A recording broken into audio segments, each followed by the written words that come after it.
PowerPoint on the screen and the community could see the beginning. So just a little history. Our team has been working on this project for a number of months. We're working with the engineering department and in the township. We're working with the Parks, Recreation, and Cultural Affairs Department with Melissa and her team. We've looked at the site, and we've had to analyze a lot of things because we want this to be an inclusive playground. And there were a lot of background meetings already. The township, even before we were involved, had input from the community. We had input from the potential users of the site, the parents and caregivers of the young adults and children who will be using this playground. So we had a lot of information to begin with, and we put a lot of that together and started to develop different concept plans. We're going to go through some of the playground improvements. First, that area in yellow, that's an aerial of the site of existing conditions. You see the yellow area, that's the area that will encompass the new playground.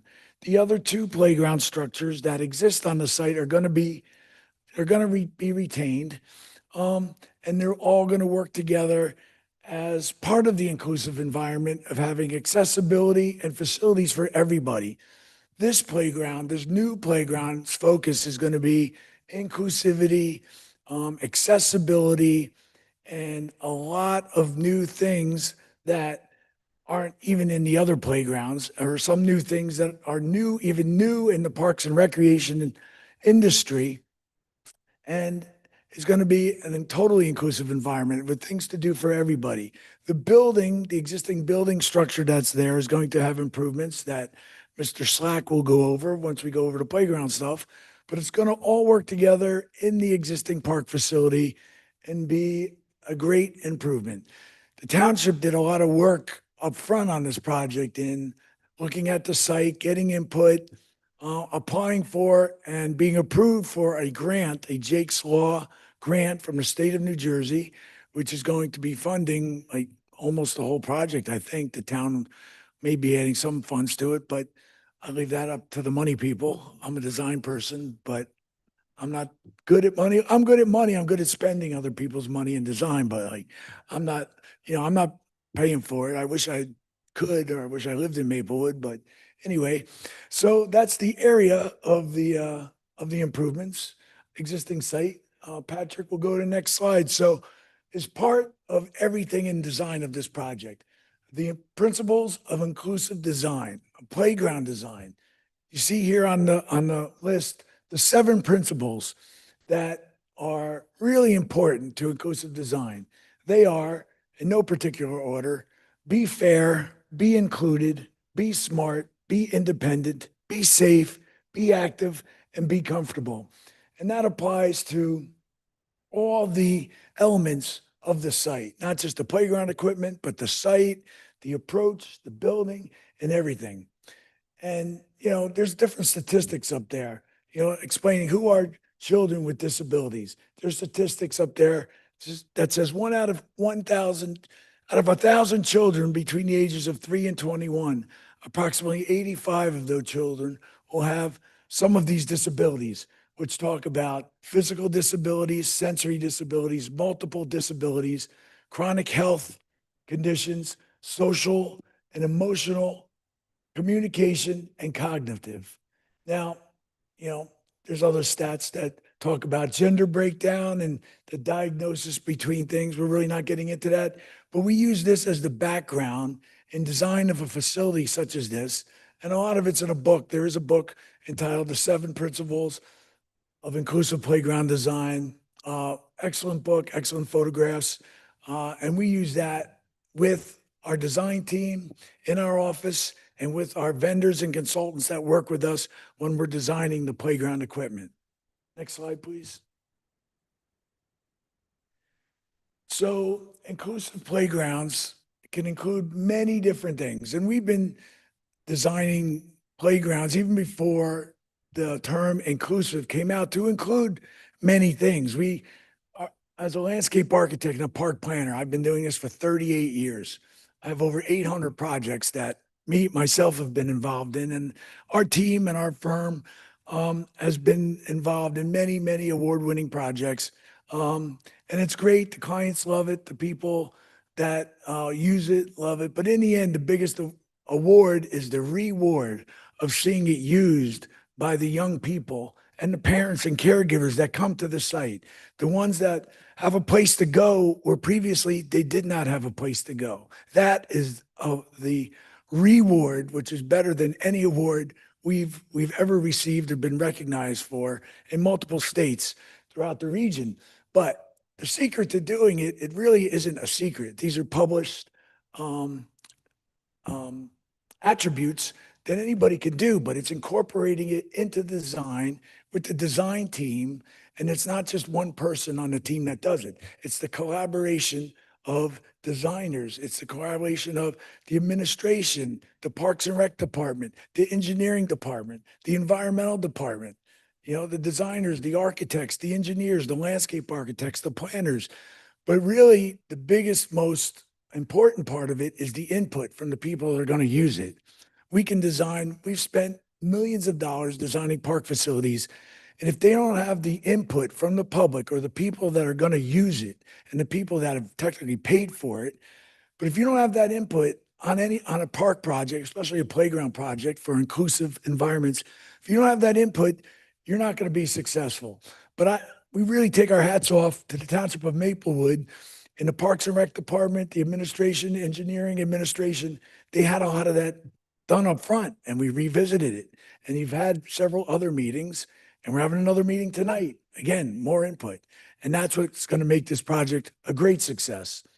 So the inclusive best practices include a number of things, not just accessible routes and surfacing, but incorporation of music and sound, opportunities for expressive and receptive language, dramatic play environments, looping patterns that the, the caregivers and the children could be used to, jump-in points, activity settings, ramped access, slide transfers, motion activities, cozy, quiet spots, seating areas for the children and the adult supervisors, graduated levels of physical challenge, things that may not be easy in the beginning, but you can graduate to and work on.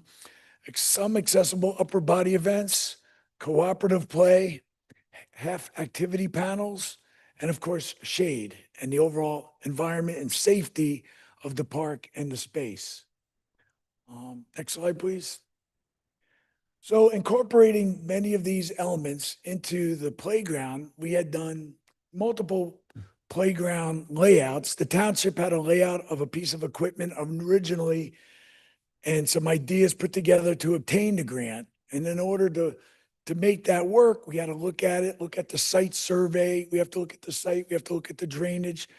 We had to look at the accessibility. We had to look at the building and how the building was going to be improved to meet all the program requirements that you need. And it boiled down to multiple options. So now it's at a point after several meetings that option one, play equipment, was the one that was geared to based on input from community members or this committee and to the township. So this is the layout, and you may have seen this before already, of the option one playground, which we started at, we looked at, we put all real engineering numbers together in $2,025 and anticipate putting it all together with quotes and estimates. And this one came out a little bit on the higher side of what funds were available. So then we had to tweak it a little bit, but at the same time, we got input on some of the elements that the individuals really like to see. So this is plan view of option one. We have the next slide. And I'm going to show you some images that you may have seen already. That's a color rendering of option one looking straight down, kind of shifted, which has the play equipment, swings, rubber surfacing. These are images of option one that we got feedback on already. It's got ramped access throughout the play structure, activities to the side, but then based on some input, and you'll see an option one modified renderings next. We took out that big higher 360 slide, that big green slide on the left, because we had input on, and that's difficult for one person. If you're with an individual in a wheelchair, it's difficult to get them up and use that slide, and then someone else has to beat them down at the bottom, again, with the wheelchair to meet them. They didn't see that being used. And there's other similar slides of height on the other two playground structures that are located there. So we said, okay, we got to scale this back a little bit. We got to tweak this. We're going to revise that in the next design. We also have that little cluster that's in the circle of like climbing and upper body things, has multiple upper body things. We kind of scaled that back, you'll see in the option one modified rendering. So that's, again, option one. We'll go to the next slide. This is another view in option one, looking underneath, again, ramped access, shade, climbers, etc. Next slide.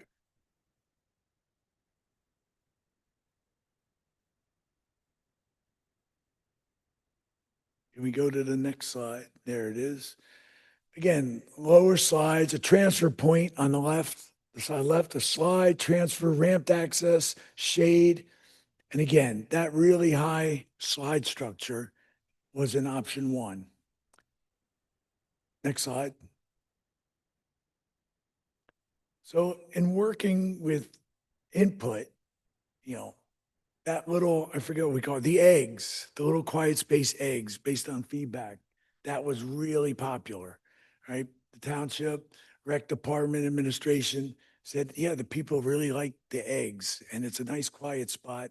You got to include them and they're great. We also had the swings. So now we're going to go to playground modified option one, which is almost the same thing, but we took out a couple like that big slide and the other things that really, based on the input, weren't going to be utilized as well by the children that would be using this playground to really make this a destination playground.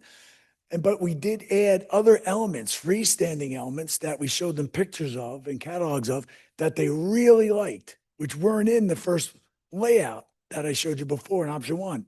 And we're going to show you what those are. They include a whirl, a fully accessible whirl, a seesaw element, different climbing things, again, more eggs, and the specialized swings, which encourage use for individuals that can't just sit in a regular belt swing, right? Or an adult size swing for people that have physical challenges. And then there's a swing that's been very, very successful. It's been around about 8 to 10 years. It's called the expression swing. I mean, and this thing's a great invention. I wish they had this when my kids were smaller. They're 30 and 32 years old. And now I have grandkids, which, you know, I look for the parks that have this because 2.5-year-old is getting out of control.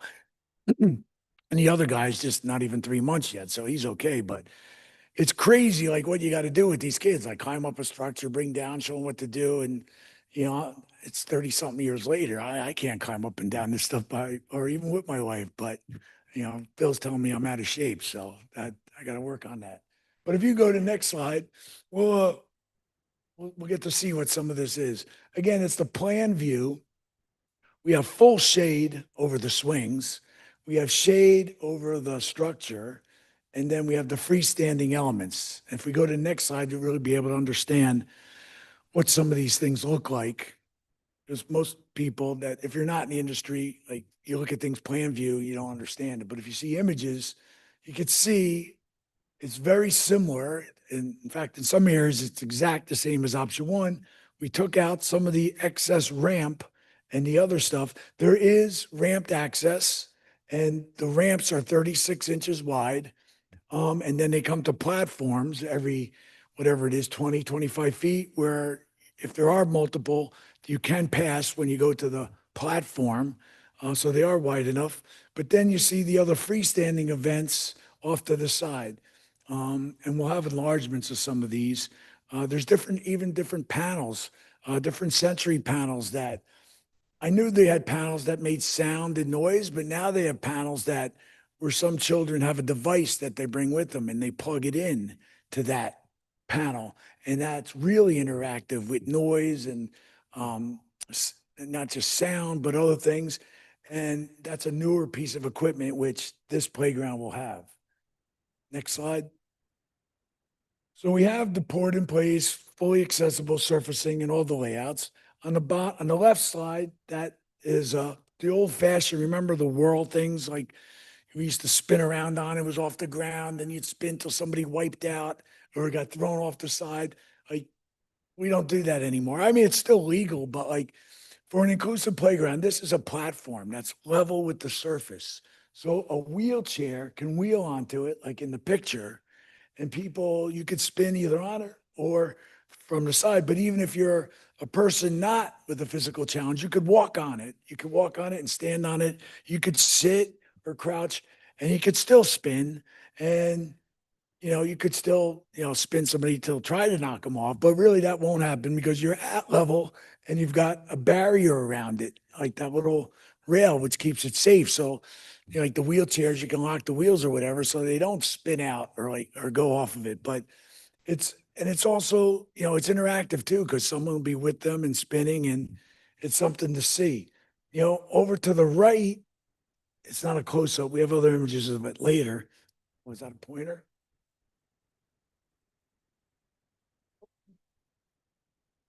It's a seesaw, piece of equipment that's accessible. You can mount out onto it, and it's a four-piece thing where people can not just go back and forth, but you can shake around in different directions. Again, we do have slides on the structure, and we do have decks, and it ramps up, but we don't have that big, high 6 foot plus slide that you have to dismount out of a wheelchair and go down and slide down or spin around through a tube. We have that on the other structures. We have the roller slide. This was really popular based on feedback the township received in other meetings. The roller slide is a slide with like little dowels, like little rolling pins. So like when you roll down it, it's like blah, blah, blah. You roll down it. It's not like a hard plastic slide that you like just shoot down. And that's really popular. It also feels good on the back when you roll down it. You roll down that thing. It's like getting a little massage. Um, but anyway, and again, we have the egg. We have one egg right there on the side. Next slide, please.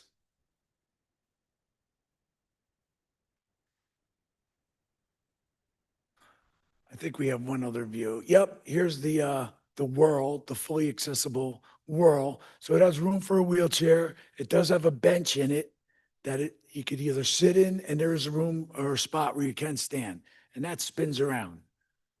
And the playgrounds, again, we have panels on the top along the rails. We have swings. The swings are fully shaded. We have the transfer in swings that you can go in. We have two regular belt swings, and we'll show you a picture of the inclusive swing in a close-up image. And again, we have an egg right there, and off to the side, there are quiet areas. There are panels, interactive panels here, interactive panels there, elements for music. This is the four-seater. Actually, it's a 5 or 6 seater because 1 to 2 people can also sit in the middle of the seesaw um, piece of equipment. Next slide. Yeah, that's the expression board. That's the term I was calling for. That's the one you can plug in and like it's very, very interactive.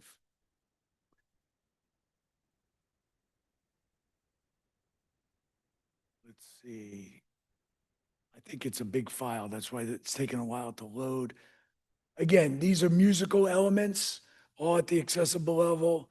We have xylophones, we have conga drums of different sound, different panels to make musical sounds, harmony notes, some smaller climbing pieces of equipment, being that this playground is geared to individuals that may have more challenges than others.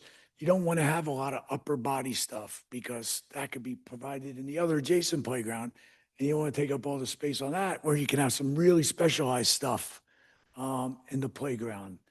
So you can see that there is ramped access, there is slides and the individual pieces in the playground. Let's have the next slide.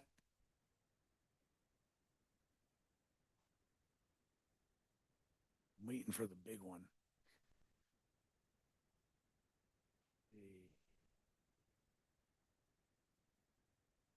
This is a view when you're on the structure. You can see the ramps. You can see that there's panels and elements along the way on the ramps, especially at the larger platform pieces where individuals can interact with colors and shapes and movement. That's like these structures on here. There's the freestanding things all on the site. Um, there are the slides, the shade, and access into the playground. Some climbing elements. This is like a butterfly shape. It's got translucent panels that like project color and elements. Very interesting. Next slide.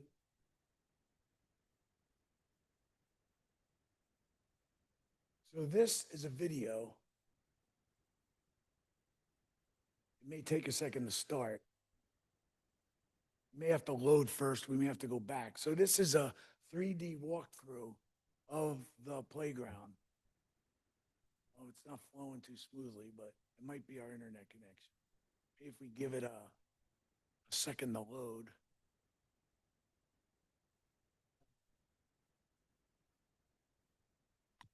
Okay, that might be it because regularly it's a walkthrough of the playground. It has the sound of children speaking and playing. Sometimes it takes time to like load up. Um, yeah, We'll post a link to the video on our website tomorrow. So anybody who's interested to see the 3D walkthrough, and I'll turn for those in the room, you can kind of see what it looks like in terms of if you want to watch it, what you will get out of it. But it's a nice 3D walkthrough of the playground. it's as if fucking play, and it's not choppy like this. The only thing that's different is there's a flowers and landscaping around the perimeter. That's not, you'll get the idea of like all those flowers there and stuff. That's not it's right now.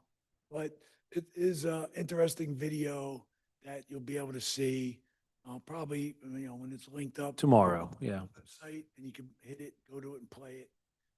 You can even put the whole PowerPoint in there. It's slide number 18 in the PowerPoint presentation. Again, these are some of the panels, interactive play. Yeah, and that's it. We could probably go to the next slide.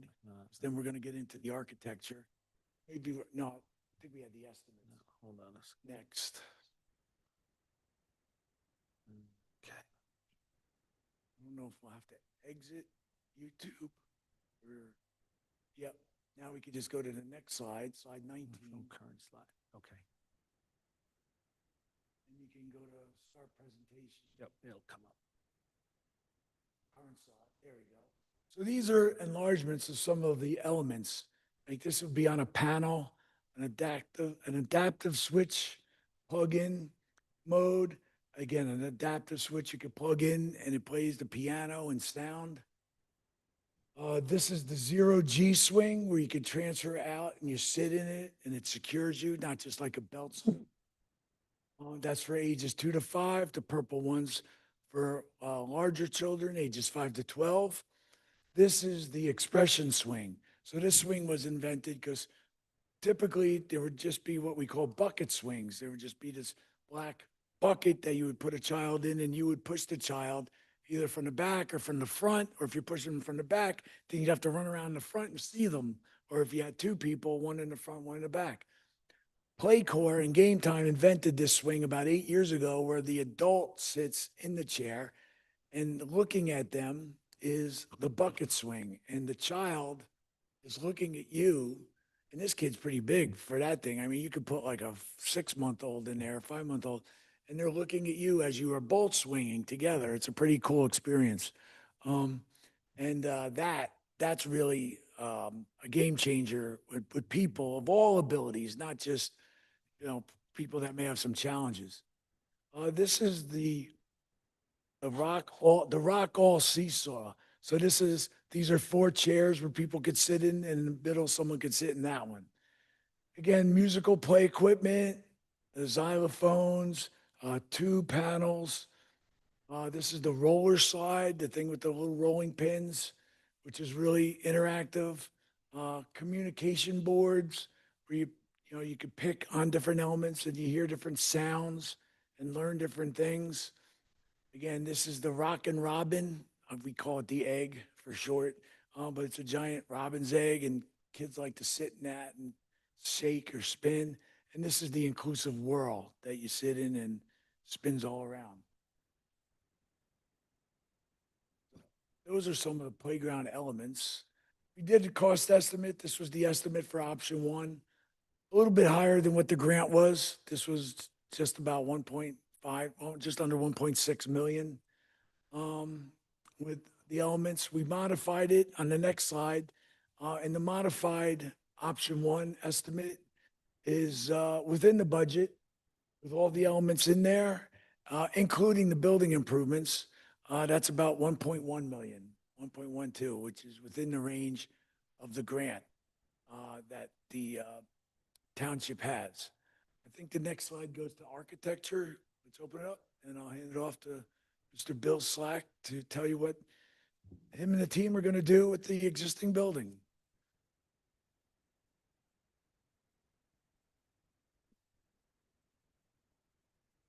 Tough act to follow. So good evening, everyone. My name is Bill Slack with the CTS Group. We're principal at the firm.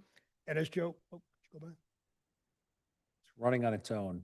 Oh, oh. But let me see if I can. So Yeah. as Joe mentioned, we do a lot of historic preservation. And when we first saw this building, we were like, okay, let's have it. And then we were told what the budget was, and we were told that you're confined to the toilet room. So let's get back to the first one. Yeah, it's gonna be. Yep, that's what we're gonna do. Just click it. Yeah, just click it. Okay, so it's not a full screen. Okay.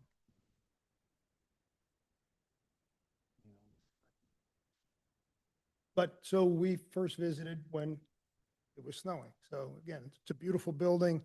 And I have to say, the maintenance people really take care of your buildings here, and we'll see that when we get inside the building. There's a non-original pavilion that was added here. There was original wood structure there that was taken down Can you, how many years ago. But this will be our accessible entrance into the building. And the playground is off to the left here, over in this direction, over in that direction.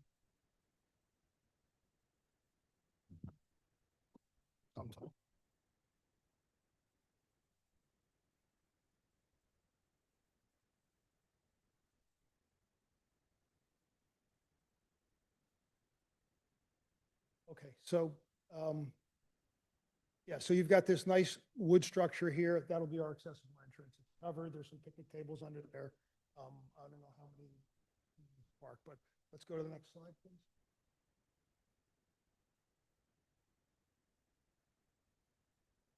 So this is your entrance into the space. It's a really quite nice building,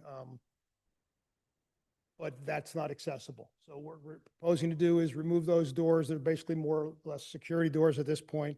And we're proposing to put in a power actuated door, probably a 3'4" or a 3'8" door.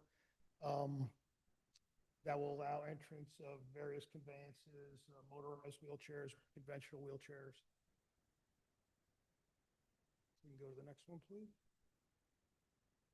So this is your existing toilet rooms. There's two toilet rooms, which I'll show you, approximately 9 by 12. As you can see, these are not robust finishes, but the rooms are in good condition. Your maintenance people take very good care of it.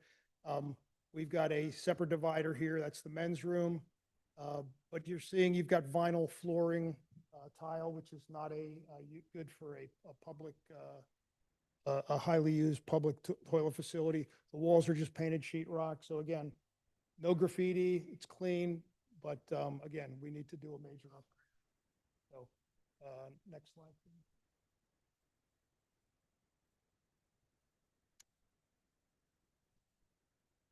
Okay, so here's our floor plan. And again, the new playground is up in this general direction off to the upper left. That main entrance door we're talking about here, you're entering under the pavilion. There's the power actuated door. I think we're showing a 3'8" door there. And you have the two toilet rooms. Present. Doesn't go on. So the upper right-hand corner, we have the existing toilet room, and we're proposing to put in new doors, new hardware. Again, very robust, easily maintained materials. We're going to have a seamless membrane flooring that'll have welded seams, sanitary. The walls, we're proposing the same thing, have the same type of an FRP type panel, which will have welded seams. The ceiling will be also a sanitary type lay-in acoustic tile ceiling. You're going to be getting new lighting, new ventilation. Okay, the lower right corner, go back. Yep. Lower right corner is what we're calling the inclusive family toilet room. Okay, so this is different in that fact. We will have a sink, we'll have a toilet, and we'll also have an adult changing table. And to service both of those, to assist with caregivers, we're going to have an overhead track that will have a motorized hoist, which will then be, you'll utilize a harness to assist the caregivers in, moving between the toilet and changing table if necessary. Okay, any questions? Again, Yeah, the end. all right, great. So on the left, that's an adjustable height, adult size changing table. You're seeing these all across the country in different rest stops, Iowa, New York State. I don't know about New Jersey at this point, but there's a lot of states that are doing this in all their public rest stops. The image on the right is an adult that's being used with this with the hoist in the harness. And again, this is a pedestal type sink arrangement where you have space on both sides of the toilet. So if you have one or two caregivers, they have complete accessibility. And that motor at the top there is attached to a rail. So we've looked at various equipment. They rate from about 450 pounds all the way up to 1,000 capacity. Okay, so next slide, please.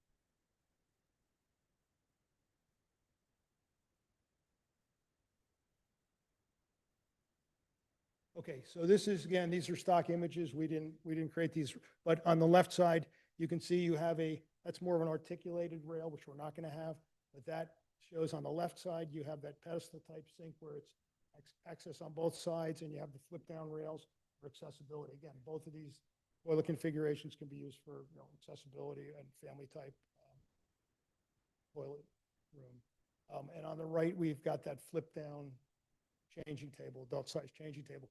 But that rail, that overhead rail, allows you to bring in your conveyance device and lift and go to either direction. So what you're going to be getting on the right, that's more the image on the right, is a surface mounted track. It's going to be reinforced above. It's going to tie into the existing structure. We're going to have steel angles and things like that holding up that rail. And that's more what you're going to see, that single conveyance with the motorized hoist. So again, we're going to be much more robust finishes, new equipment, and that's about.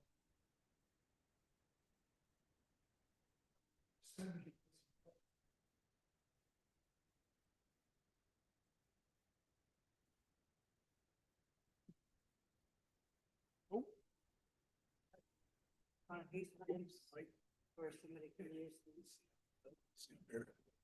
So, yeah, at this time, we could take any questions about the project. Would it be about the playground equipment? Would it be about the site, the building, et cetera? Yes, I can. sure.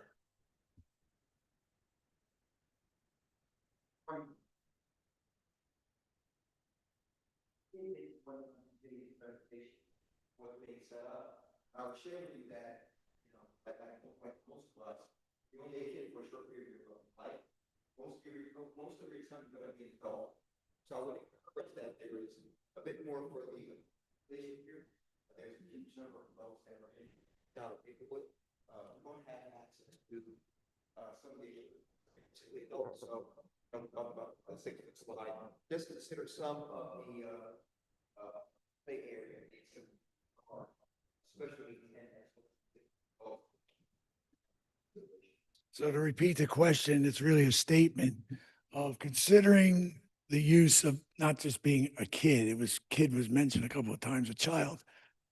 It's the adult life. You're only a child for a short period of time and develop into a young adult and into an adult. And the residents asking, make sure we consider the use of the facility by adults and other people as they grow up. And really that's part of what an inclusive environment is about. And it's not just the individuals that may be using the playground, it's the environment of everybody's, from tots to seniors. It might be a younger child that's with a caregiver, that's with a person with a disability. It might be an adult. It might be a senior. A lot of inclusive environments that we design, it includes other elements, like adjacent to this, there'll be seating and benches and things under the canopy. And sometimes it's just a spot where a senior could sit, read a book, or they can converse.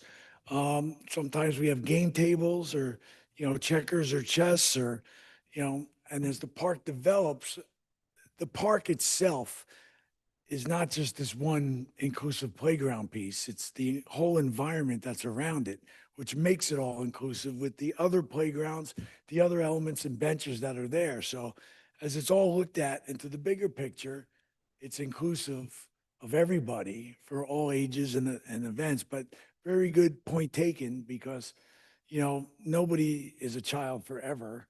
But even these facilities, you could see have, the age groups for playground design are 2 to 5, 5 to 12. Then after that, people develop into, other activities. And those other activities could be seeing, watching, playing, or things under a pavilion.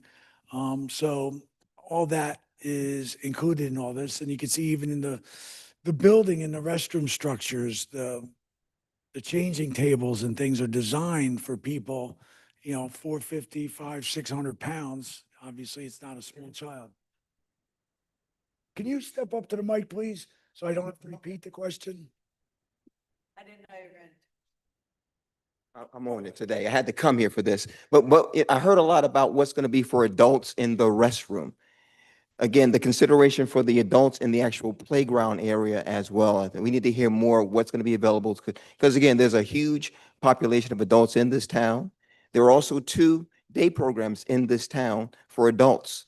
And I would encourage us to have more for the adult population in the playground area as well. Yeah, well, I'm done. you have to look at the whole park, because playground equipment is designed for specific age groups, 2 to 5, 5 to 12 years old.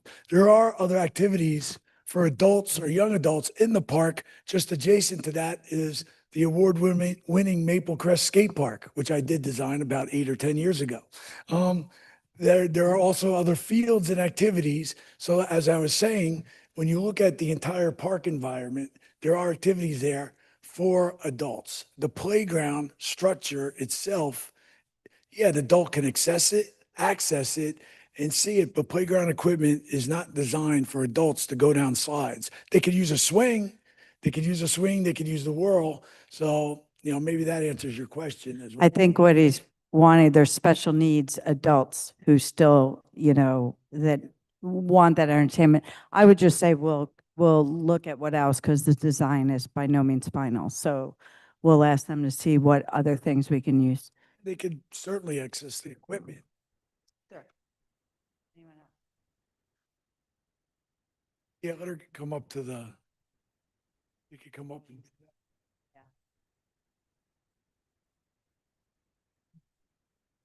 First of all, thrilled that this is happening. We wish that we'd had something like this when our son was growing up here. He's waving his hand.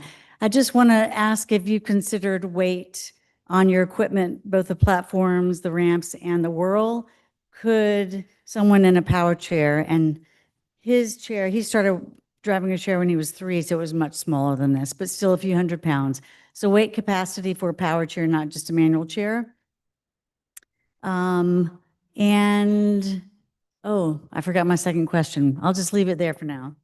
Yeah, we'll certainly, I don't know offhand the exact weight capacity that it's rated at, but it can certainly handle a motorized wheelchair.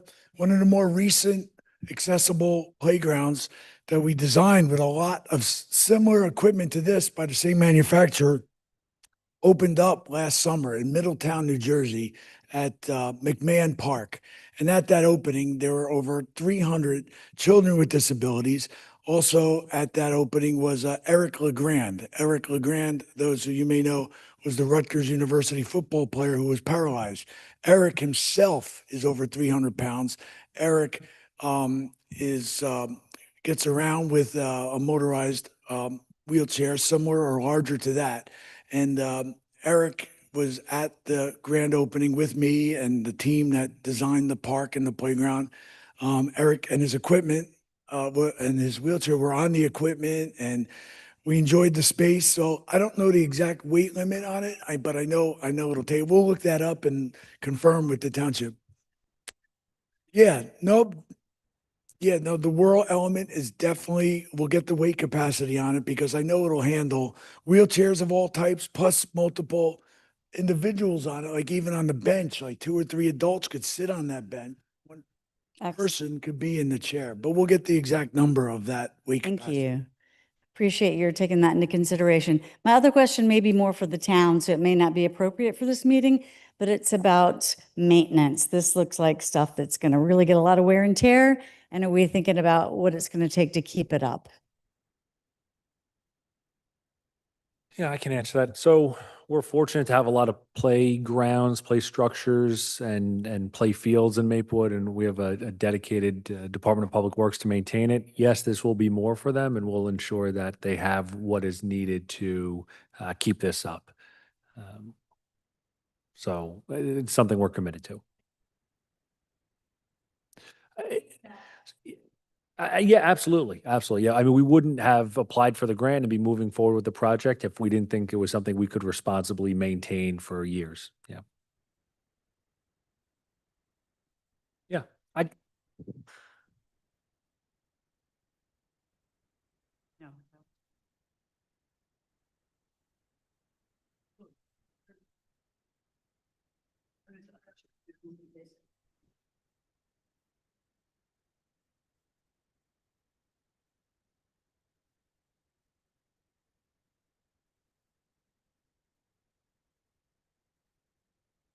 And there's that. Um, question about this. The video. Can you turn off the. Yeah. It's a walkthrough of the park itself. But what if there was a way to simulate this park?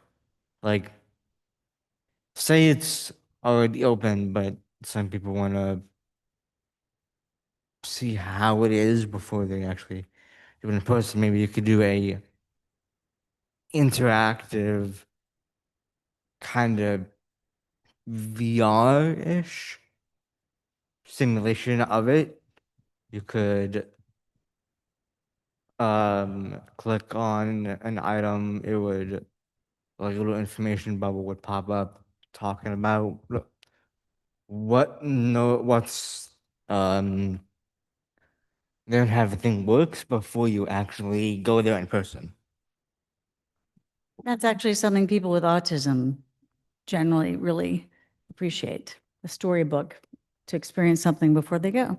Yeah, I was talking about that in my head because this looks like the top overview looks good, and I play a lot of games, Minecraft being one of them, and I was thinking, like obviously you can't build a movable swing in the game itself, it's stationary.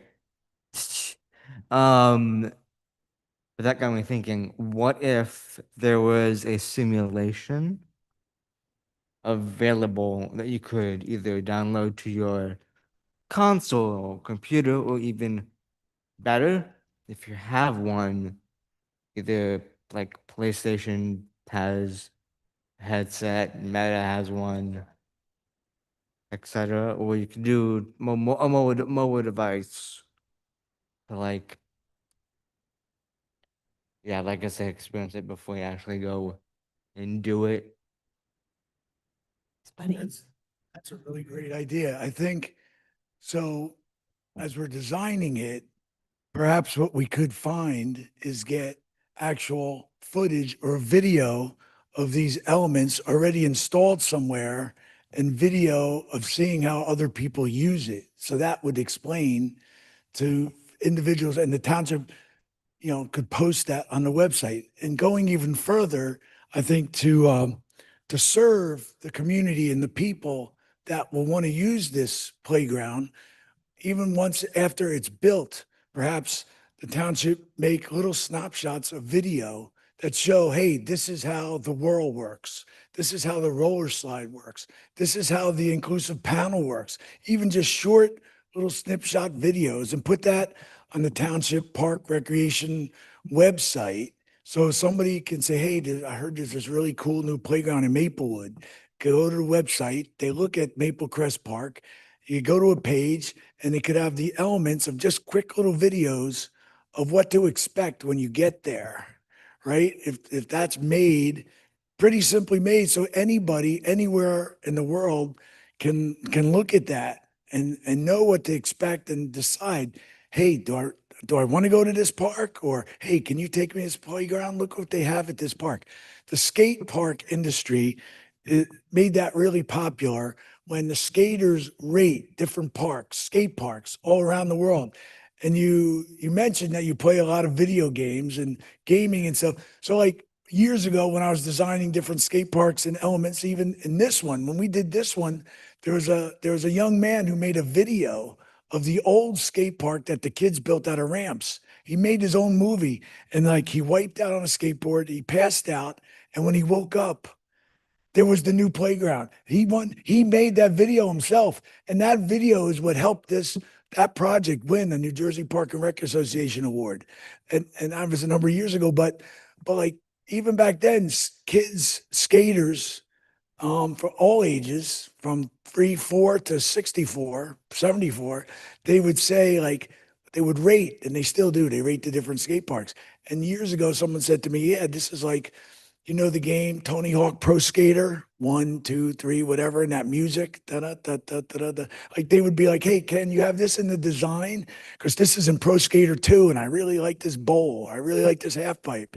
I'm like, I take a look. I talk to my sons, and I'm like, "Hey, what is this game? Like, I'm useless when it comes to gaming. Like, show me this thing." And like, "Yeah, Dad, it's this, it's this." I'm like, "Okay, yeah, we could design that." But that was a very good idea. What's your names? So, Grant. Grant, that's a great idea. You're thinking of things that none of us here are even thinking of, so thank you. Yes.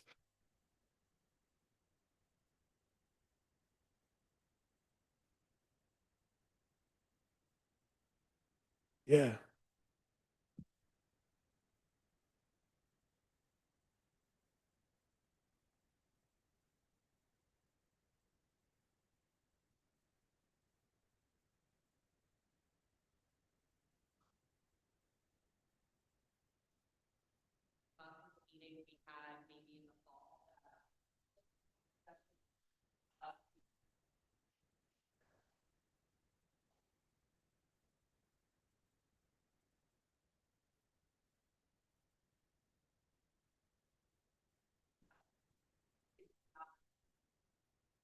Yeah, I don't have the full site plans with me, but I believe we do have a fence Yes, it's fully fenced. So this playground area is fully fenced. playground, because that's one of the requirements of the Jake's Law grant.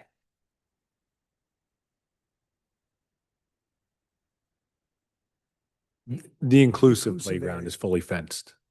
So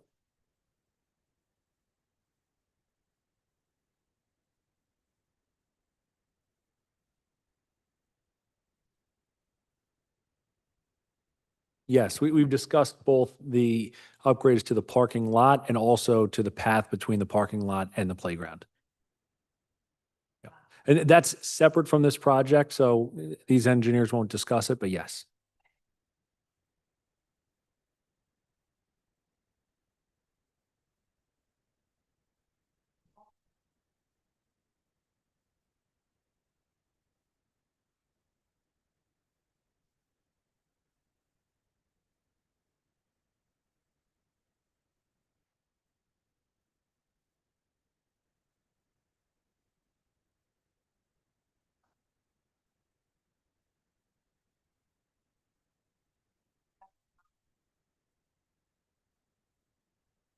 We could certainly look at that and see where it would fit. Yeah, so that comment was for more swings in the playground. Yes. Never enough. Thank you. Anybody? Yes, ma'am. Yeah. This way everybody in Zoom could hear you. So my name is Nedra Cabbage and I'm a Maplewood resident. My son Miles has been in the district forever.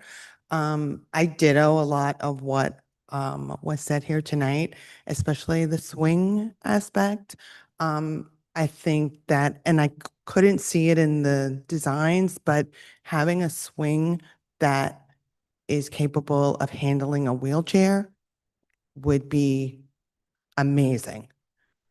The other thing in terms of the swing, being a parent or a caregiver in the playground, trying to handle and maneuver your disabled child, a wheelchair, and whatever you might have. I'm wondering if there's any way there can be some kind of retractable harnesses or something that could kind of help stabilize the child while you're trying to put them in the swing.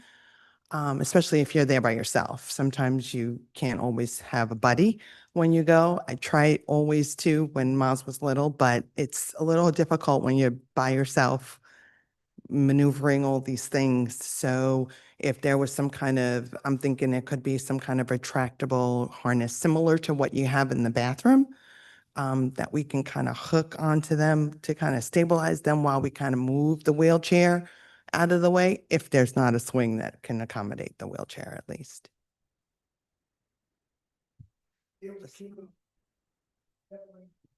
at that. There is a company, there are companies that make something that you ride up a wheelchair on it, the whole platform swings. You can do it. It does take up a large area. It does require some supervision when sometimes individuals that aren't in a wheelchair try to use it and the thing becomes a giant pendulum. And I know there've been like issues of kids either vandalizing it, using it. We just designed the playground in Newark on 100th Street. It's called Chambly Square Park, and we opened that up about a month or two ago with the city of Newark. And that has a big structure where a wheelchair can go sit in it and move and go back and forth. And they committed to say that they will maintain it and watch it. We'll see. It's brand new, but we'll see how that can fit into the project site, budget, et cetera. Thank you. The young lady had her hand up before.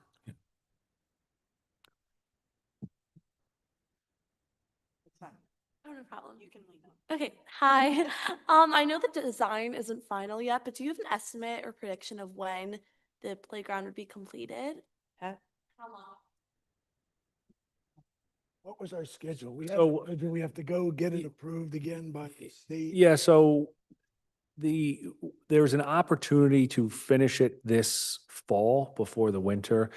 What becomes problematic is the poured in place surface material, which is very temperature sensitive on when you can pour that. And so I think the engineers had said, we're looking at maybe a time frame where that has to be poured between Halloween and Thanksgiving, right? And so, Yeah, usually the cutoff date is by November 1st yeah. because the temperature. Was that? Yeah. hopefully. And that's one of the last pieces to go in place. And so, a lot of that will dictate when this gets done. So we have to get final approval from the state for the project. We have to go out to bid, open, award. There'll be lead times on some of this equipment. So, we'll move forward to have this done as quickly as possible. And there may be an opportunity to complete it this year. If it gets pushed until next year, it'll be because we don't want to have the project halfway complete and not be able to put in that poured in place surface material, in which case it'll get pushed to the spring of next year.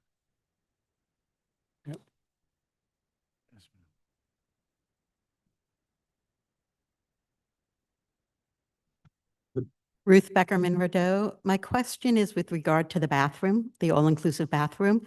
In one of the pictures, you had a shower wand on the wall. If it's possible, that would be wonderful to have if it's within the budget.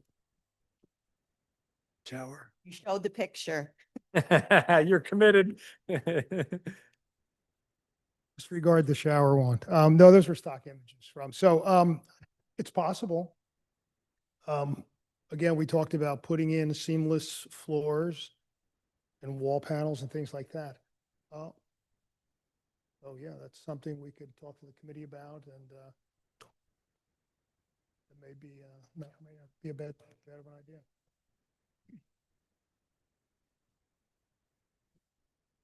He has it. So we'll also take questions from people joining us on Zoom. So if anyone on Zoom would like to ask a question, please raise your hand now, and we'll move you over to panelist. And I see that Deborah Lyons has her hand raised, and so we will move her over to panelist. Oh, I got to go to the other computer.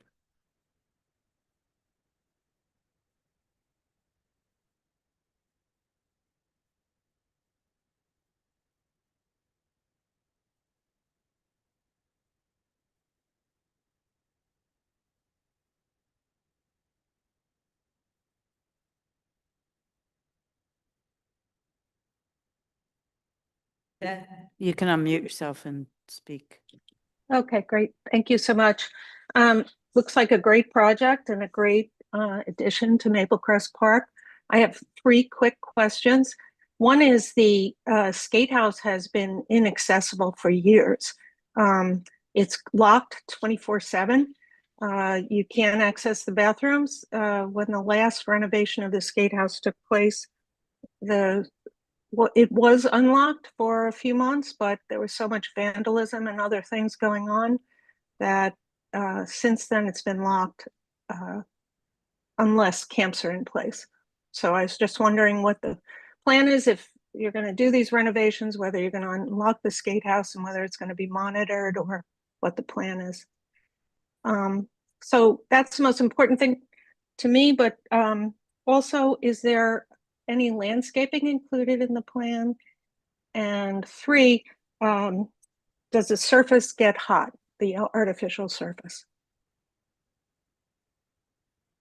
So, yeah, I mean, I can talk to the first question regarding when the bathrooms are open, and, we can work with, but we have to work with the Department of Public Works and the Department of Community Services to, find a schedule where we can open them. Likely, that we'll have, like we do in some other places, magnetic locks that are on timers so that those bathrooms automatically lock and automatically close. Something unique about this bathroom, and one of the reasons why it's locked so frequently, is it has a large internal space before the bathrooms that had been problematic, but we can look for ways to improve that as well. So that's the question on the hours. And then regarding the play surface and the heat on the play surface and the plantings around. Yeah, I could address that. Right now, on the design, yeah, we do intend, there will be some minor park-like landscaping. It would be mostly shade trees, deciduous shade trees, which would be in character with the rest of the park. We do not, and of course, vegetative lawn areas, grass for soil erosion. Right now, we do not have any planted specialty gardens or anything like that in the design plan or in the budget. I Yeah. mean, that could be added, but again, that would be Well- an issue to take up for maintenance and public works. Yeah, and I think everything inside of the fenced-in area was poured-in-place surface so that, all of that area is accessible. If we did plantings, it would likely be outside of the play area, and we can have them adjacent to the fences so that they still contribute to the experience in the play area, but that would likely be outside of the perimeter. Just logistically, we'd likely keep that outside of the scope of this project and make those improvements, as a discrete project. And that's something we can look to, if there's interest and if the township committee's on board, to look to do in 2026. And your question about the surfacing, yeah, it will raise in temperature with sun and under sun and of course hot weather, just like it does not get as hot as pavements. But the alternative solution to that is to provide as much shade as possible. That's why we even have shade structures on the play equipment. There are some existing trees around the park that don't shade the area too much. That's why we'll be planting more additional trees. But the surfacing itself does not get excessively hot. It's no hotter than a synthetic turf surface. It's less hot than a pavement surface. There's not too much you can do as opposed to, of course, don't use black or dark blue, and provide as much shade as possible on a surface.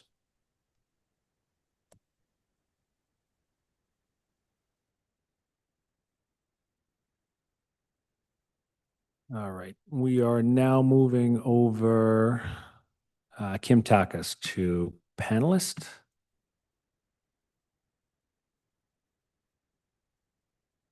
Welcome, Kim. You can unmute yourself and ask your question. Hi there. Can you hear me okay? Yes, we can. Awesome. Thank you so much for the presentation. This was really helpful. I'm super excited generally about the project, but loved some of the really thoughtful features like the communication board and the switch adapted toys was really very cool. My questions were around a couple of things.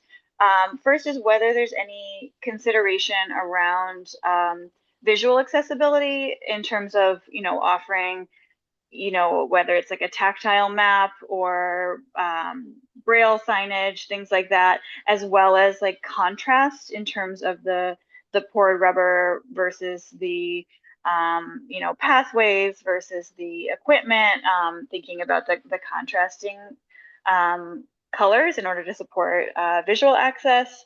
And then along similar lines with like thinking about the coloring of the poured concrete, of whether or not it's an option to have like multiple colors. And I know, certainly not wanting to have so many different colors that it's like visually overwhelming, but I know there's some suggestions around having various areas kind of demarcated. So like a different color or like a visual,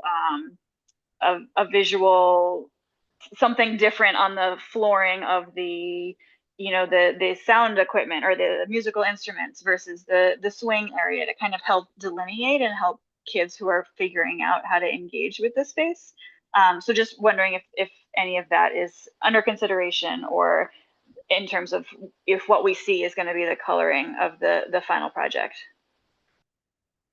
Yeah, Kim, definitely color in the areas what we typically do. And again, it wasn't in the 3D or the images shown tonight because that was really layout with the playground equipment and their manufacturer. But a lot of times what we'll do in the playground surfacing, we'll make a certain color area for orientation, visual contrast, and to identify certain areas for individuals of all abilities. So like the swing area may have one color as a platform, a slide area, the individual play equipment pieces, like the music areas, the egg. We can have different color areas in a big amount. The thing with color in poured-in-place surfacing, and we've been all over the map with this. We've done really intricate designs and graphic, cool-looking things, and even in just for a visual effect, for aesthetics. But the more different colors you have, every time you change a color, you have a seam because they have to pour a different color.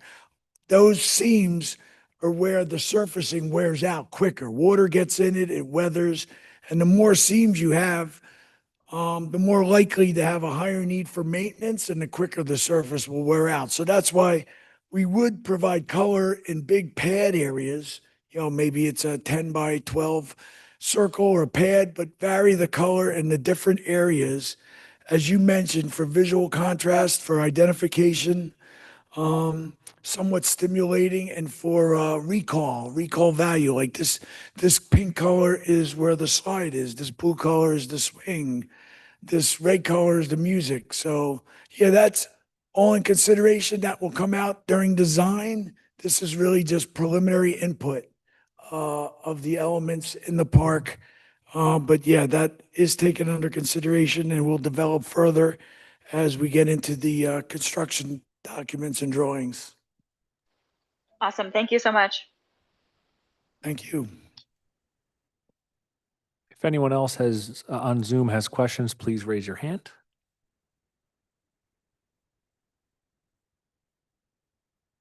Mayor, I see no other hands, so no other questions. You want to? No, I mean, does anyone in the room have any questions? Yeah. Yeah, come yeah, on up. please. Sure. Go out to the mic so people online can hear you. Thanks. Sorry, I just thought of one other pain point that usually happens to me being a boy mom, going to the family bathroom. There's no privacy in the family bathroom versus, when he's little, it's okay. But as he gets older, the safety piece of me having to take him out of the bathroom, leaving him there to go back in to go to the bathroom myself when we both have to go. I'm not sure what can be done. I don't know if there's some kind of maybe retractable little like privacy shield or something that can be put in, but I know that's definitely like a big pain point. Sure. So yeah, I completely understand. So we have to work with clearances and things like that for the ADA, but I understand maybe a privacy screen. So we can look at the setbacks. We could incorporate a screen there, maybe not with a door or something like that. Okay. Yeah, we'll take a look at that. Sure.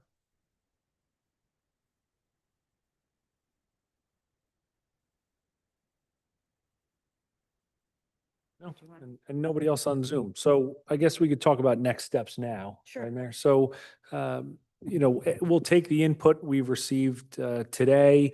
We'll go back and work with Suburban Consulting along with our township engineer and our director of community services, and we'll come up with what we expect is the final design. We'll take that to our subcommittee for community services, likely community services and health and health. We'll discuss it there.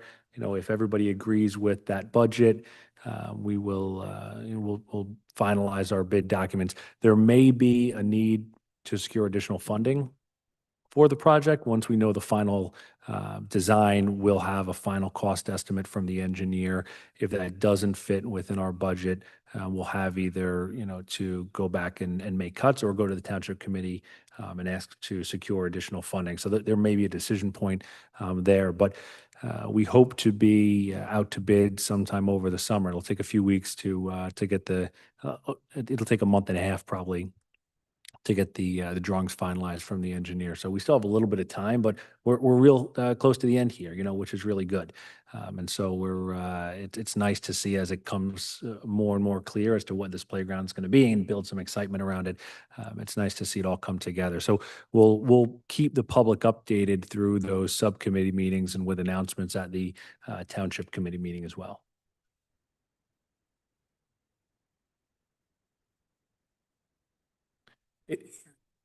We can submit this back through the all access committee. I mean, there's no one group.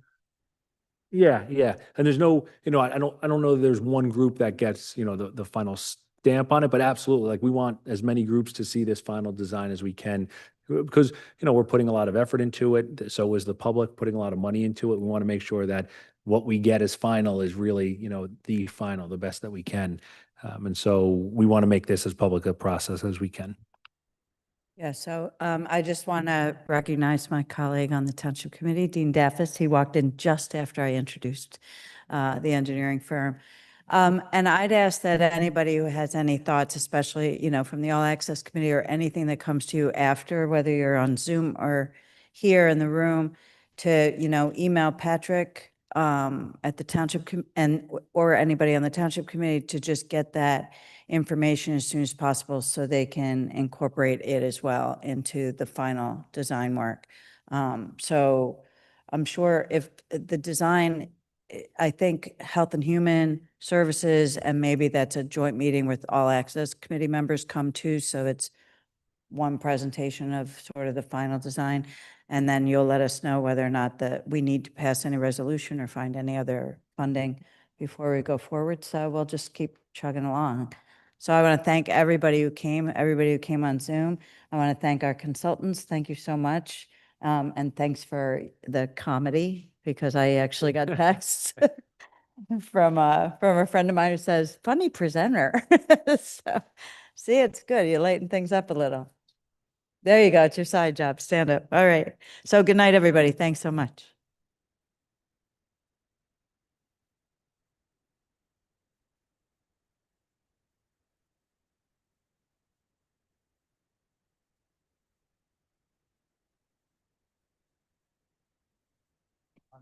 They'll get probably tomorrow. Right? Yeah, yeah, absolutely.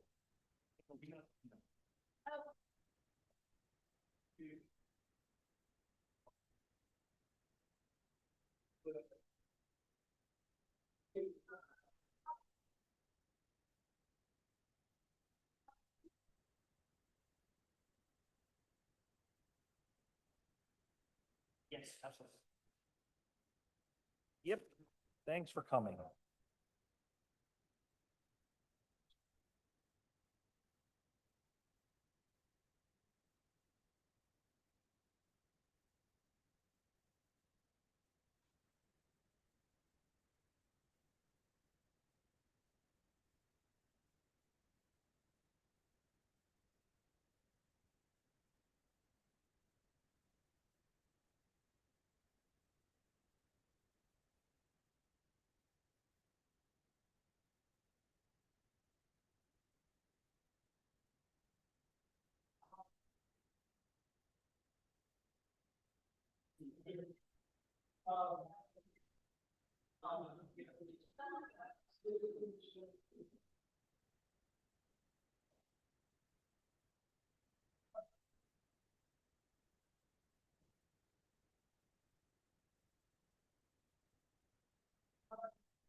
Nice job. Thank you very much.